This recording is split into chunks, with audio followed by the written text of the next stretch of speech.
Have you ever wondered why completely irrational, provocative, or even toxic people seem to cross your path on the very days you need peace the most? And why, even though you know better, you still end up getting irritated, drained, or even stooping to their level? The truth is, dealing with idiots is one of life's greatest tests of emotional intelligence. The Stoic philosophers knew this long before we did. They developed practical strategies, sharp as mental swords, to face these people without losing their calm, focus, or sanity. In this video, you'll discover 10 wise ways to deal with idiots through the lens of Stoicism, and more than that, you'll understand how every encounter with these characters can become a springboard for your personal growth. Because in the end, it's not about them. It's about what you choose to do with what they try to stir up inside you. Get ready to see idiots like you've never seen them before and come out of this journey stronger, wiser, and most importantly, more at peace. Dealing with difficult people can be a true test of patience, but for the Stoics, every encounter with an idiot is a chance to train wisdom. The first wise way to deal with idiots is to remember that you don't control what they do, only how you react. Imagine being surrounded by noise, provocations, and rudeness.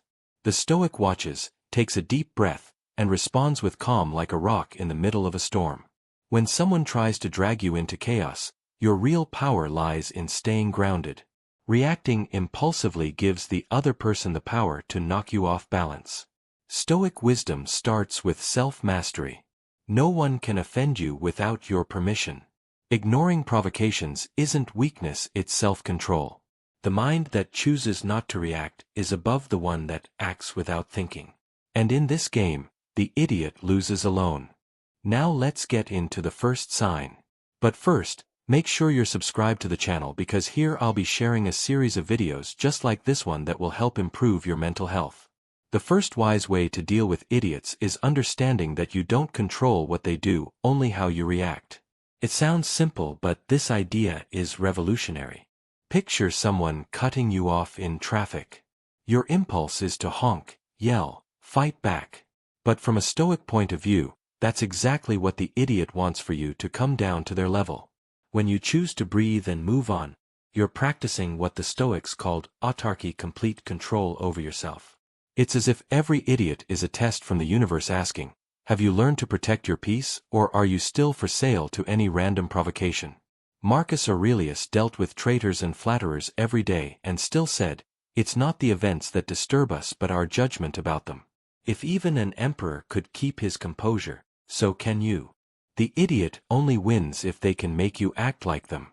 The second Stoic way to deal with idiots is to treat each one as a mirror for your own growth. Imagine a coworker who constantly tries to put you down. You could explode, or you could treat it as training a workout in patience and self-control. The Stoics saw adversity as a gym for the soul. Epictetus, who was enslaved for years, said, adversity reveals genius while prosperity conceals it. The idiot is not a punishment, they're a personal trainer for your inner strength. Gym weights, the more you handle them with maturity, the stronger you become. Imagine a father dealing with the spoiled child of a neighbor. Every tantrum from that child becomes a chance to practice tolerance. And when you begin to use idiots as a thermometer of your personal growth, something magical happens. You stop trying to change them and start transforming yourself. With every ignored attack, every bruised ego you don't feed, you rise one step higher on the ladder of personal evolution. The third Stoic lesson is this: never try to win against idiots using arguments. That's like playing chess with a pigeon. It knocks over the pieces, poops on the board, and walks away as if it won. The idiot isn't interested in learning, they just want to win the argument. You know that uncle who spreads fake news and won't listen to anything you say? The mistake is believing that logic will save him. Epictetus was clear: do not argue with a fool, because people might not notice the difference.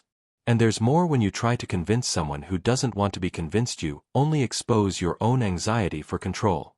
The solution: use the technique of strategic non-response. A glance is simple, that's fine, think what you want, and move on. Your energy should be used for growth, not for fueling fruitless debates. The true victory is keeping your clarity while the other drowns in their own ego. The fourth Stoic approach is to recognize that the idiot acts out of ignorance, not malice, and that changes everything. Seneca used to say to err is human, but to persist in error is ignorance, and ignorance must be treated with patience, not anger. Take this example: a rude service worker might not be acting out of cruelty, but simply reproducing a toxic work environment or a negative upbringing.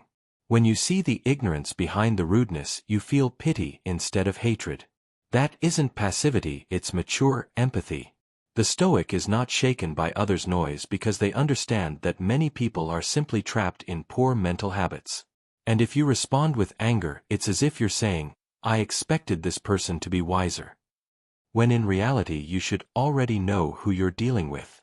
Recognizing this gives you armor against resentment, and that armor is called compassion. The fifth lesson is practical: keep your distance. That's it. The Stoic understands that protecting your inner peace is a form of emotional hygiene. It's not about weakness, it's about having the wisdom to choose the right environments. Imagine you're in a room full of smoke. You leave not because you're weak, but because you want to breathe. The same applies to spaces filled with gossip, cynicism, and negativity. Marcus Aurelius wrote, "The soul becomes dyed with the color of its thoughts." Avoid dark thoughts and therefore avoid people who generate them. This doesn't mean cutting everyone off, but it does mean setting boundaries. Sometimes that means saying no, turning down invitations, or avoiding certain conversations.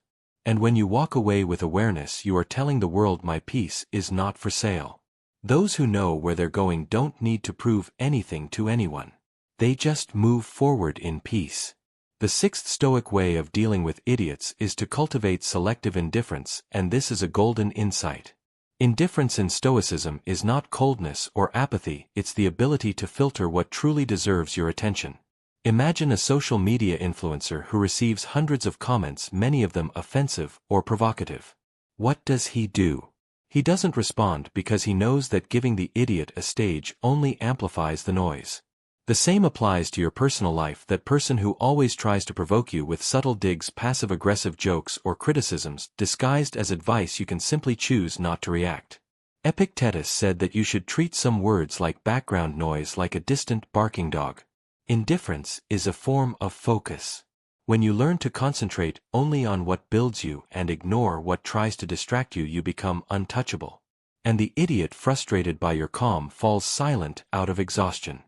So, which of these strategies are you going to apply first in your life? Because, like it or not, idiots will keep showing up. At work, in social media comments, at family dinners. They won't disappear, but now, you're equipped with a true Stoic arsenal. And more importantly, that arsenal isn't for fighting them, but for conquering yourself. The battle is internal. The victory is silent. And it begins when you stop reacting on impulse and start responding with awareness. But how can you turn these ideas into real action? Start with small daily rituals. Create a Stoic journal, like Marcus Aurelius used to do. Write something like, "Today, someone at work provoked me, but I chose silence and peace." This simple habit strengthens your mental clarity because it helps you observe yourself with more lucidity. And if you want to go deeper, practice negative visualization. Before entering a place that usually stresses you out, imagine that something will go wrong, that someone will try to trigger you, and then decide in advance to maintain your Stoic posture no matter what. And if you're wondering whether this actually works in real life, let me share some true stories of people who put all this into practice and got surprising results. One of the most remarkable examples is that of American executive James Stockdale. He was a fighter pilot and spent 7 years as a prisoner in a Vietnamese concentration camp. How did he survive physical and psychological torture? By applying Stoic principles he had studied before being captured. He said, "You must never confuse faith that you will prevail in the end with the discipline to confront the most brutal facts of your current reality."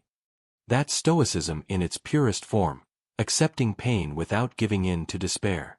And you don't have to be at war to apply it.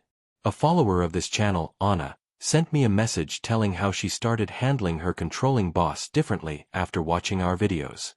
Instead of fighting back, she began to take deep breaths, focus on her own work, and not take criticism personally. The result? Her work environment feels lighter now, not because her boss changed, but because she changed the way she reacts. So, if this video brought you clarity, If it helped you see life more lucidly, go ahead and leave a like and subscribe to the channel. The content here isn't meant to chase empty clicks, it's meant to create transformation. And more than that, share this video with that friend who's always irritated, who suffers because of others, who feels like they're constantly losing emotional control. Maybe what they need is to learn to laugh, breathe, and move on. And here's a challenge. In the comments, tell me about the most challenging idiot you've ever faced and how you would react to them now, with this new Stoic mindset. I'll read and respond to the best comments right here on the channel.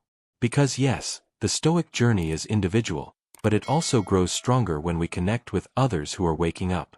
And never forget, your peace is not for sale. It is your right, your duty, and your true power.